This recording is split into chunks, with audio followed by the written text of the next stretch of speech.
এক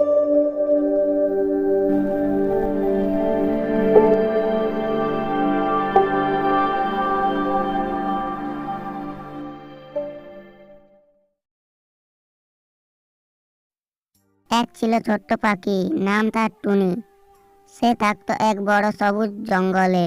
কিন্তু টুনির ছিল না কোনো ঘর, না কোনো বন্ধু।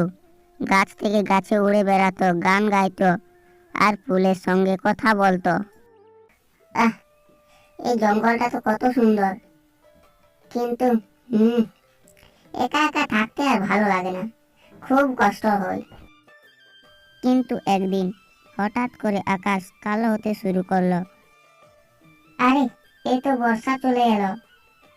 আমি তো একেবারে ভুলেই গিয়েছিলাম। বৃষ্টি এলে আমি আশ্রয় নিব কোথায়? বৃষ্টির পানি গাছে, পাতার ডালে, ঘাসে সব জায়গায় জমতে লাগলো।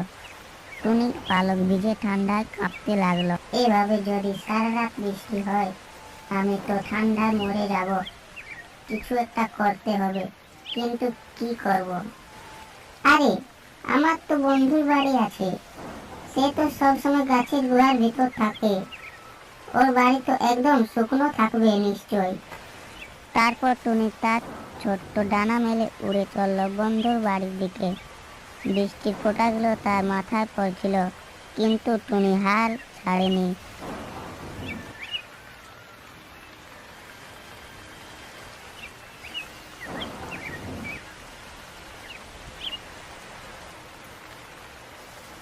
আর একটু উড়লে পৌঁছে যাব বন্ধুর বাড়ি।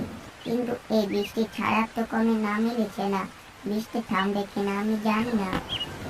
অবশেষে টুনি পৌঁছে গেল তার প্রিয় বন্ধুর বাড়ির কাছে।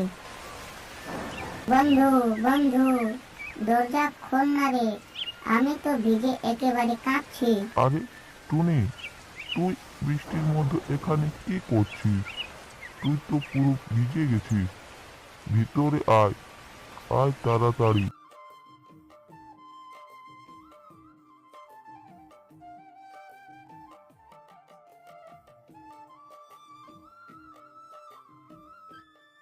তুই তো ঘর ছাড়াই থাকিস, তাই না?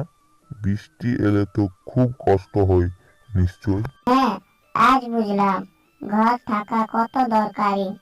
আমি ঠিক করেছি, এই বর্ষা শেষ হলে আমি নিজের একটা ছোট্ট ঘর বানাবো। দারুণ, আমি তোর সাহায্য করব টুনি। এই বর্ষা আমাকে একটা শিক্ষা দিল, ঘর মানে নিরাপদ, আর বন্ধু মানে আশ্রয়। এভাবে ছোট্ট টুনি বুঝে গেল যে জীবন একা নয়, পাশে একজন বন্ধু থাকলে যে কোনো ঝড় বৃষ্টি পেরোনো যায়।